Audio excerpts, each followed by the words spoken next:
سب سے پہلی بات، کسی مرد نے اپنی بیوی کو 3 طلاق اکٹھی دے دی یا 1 طلاق دی یا 100 دی تو وہ ایک ہی طلاق شمار ہوگی ایک توہر کے اندر، یعنی اللہ تعالیٰ نے اسے 3 گولی دی ہیں چلانے کے لیے، جس میں سے یوں سمجھ لو کہ 1 گولی خرچہ کر چکا ہے، طلاق ہو گئی،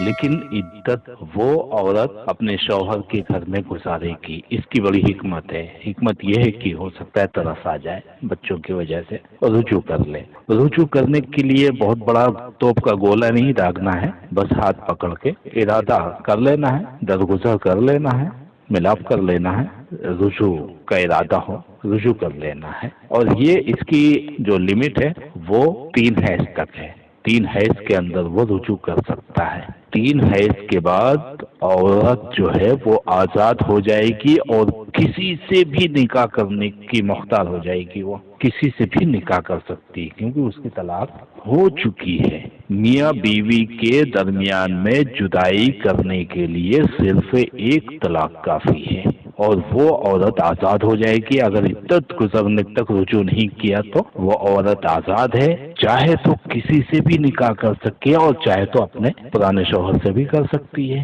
نئے مہر پہ نیا نکاح۔ یعنی جس نے طلاق دی تھی اس نے رجوع بھی نہیں کیا عدت کے اندر، اور عدت گزرنے کے بعد اب وہ عورت آزاد ہے نا، چاہے جس سے شادی کرے تو پہلے مرد سے ہی شادی کر سکتی ہے اگر وہ راضی ہے تو، لیکن نئے مہر پہ نیا نکاح۔ یہ تو ہو گیا پہلا معاملہ۔ اس کے بعد صرف اب 2 گولی بچی ہیں۔ ہاں، اب سوال یہ ہوتا ہے کہ اس نے عدت کے اندر رجوع کر لیا یا عدت گزرنے کے بعد نئے مہر پہ نیا نکاح کر لیا، اور پھر کبھی سو ہوتا ہے 4-6 مہینہ، سال بھر یا 10 سال کے بعد اس نے پھر 1 طلاق دے دی۔ اب وہ ایک ہی وہ کہی جائے گی ایک طور کے اندر،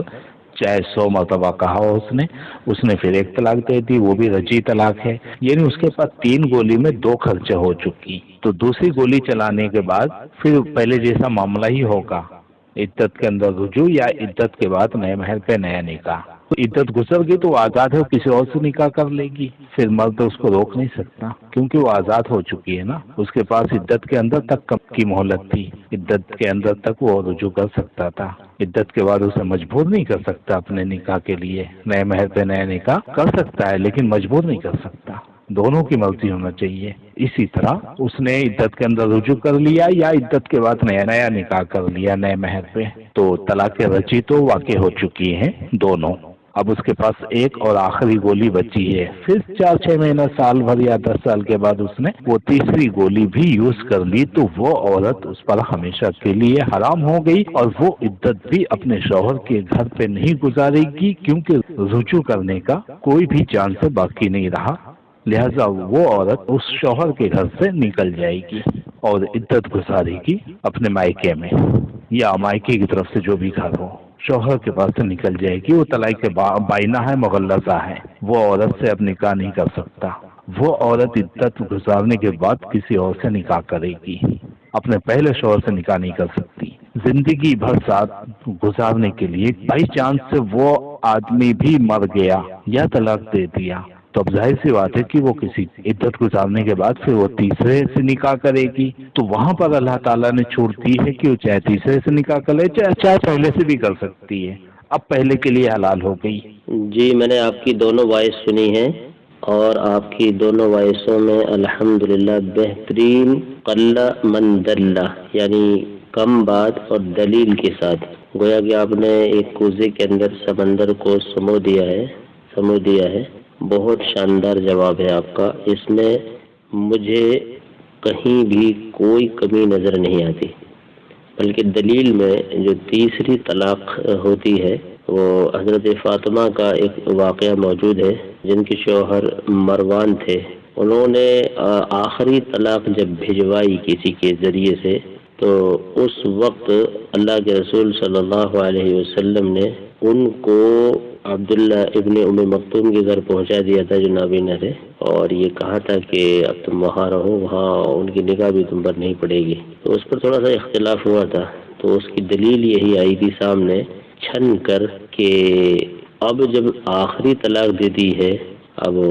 رجوع کا حق حاصل نہیں ہے، باقی نہیں رہا، تو اب کاہے کا اس گھر میں رہنا، اور یہ سب سے بڑی دلیل ہے، اور اس سے پہلے جو طلاقیں ہوئی وہ گھر پہ ہی رہی تھی۔ تو آپ کا جواب بالکل صحیح اور بہت بہترین ہے، کوئی کمی مجھے نظر نہیں آتی۔ اور اس کی دلیل میں قرآن شریف کی جو آیت ہے الطلاق مرتان فإمساک بمعروف او تسریح بإحسان، کہ طلاق 2 مرتبہ ہے، اس کے بعد یا تو اچھائی کے ساتھ ان کو روک لو یا پھر بڑے بہترین انداز میں عمدہ طریقے سے ان کو چھوڑ دو۔ اب فإن طلقها فلا تحل له من بعد حتى تنكح زوجا غيره فإن طلقها فلا جناح عليهما أن يتراجعا إن ظنا أن يقيما حدود الله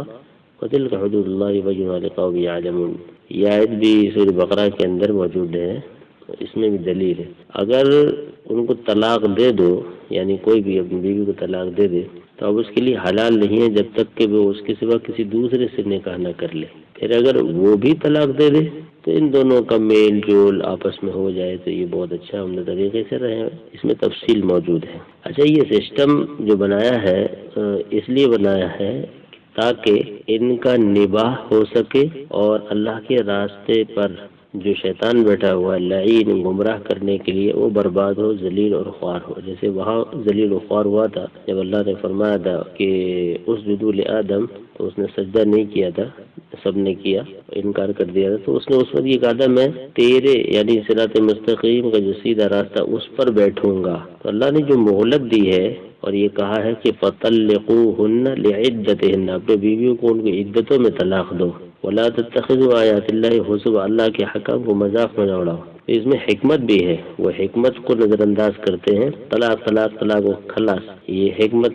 سے دور ہے اور اس میں بڑے بڑے نقصانات ہیں۔ لا تدری لعل اللہ یحدث بعد ذلك امرا، اللہ سبحانہ تعالیٰ کا ارشاد اس کے بارے میں یہ ہے کہ آپ لوگ اس بات کو نہیں جانتے کہ عدت کے مقرر کرنے اور اس میں رجوع کا جو حق ہے مردوں کو، اس میں کیا کیا فوائد ہیں، کیا کیا مصلحت ہیں۔ بہت زیادہ ممکن ہے، امید ہے کہ اللہ تبارک تعالیٰ اس میں کوئی نیا کام نکال دے، کوئی نیا راستہ نکال دے۔ ان تمام چیزوں کو احناف میں برباد کر دیا ہے، اور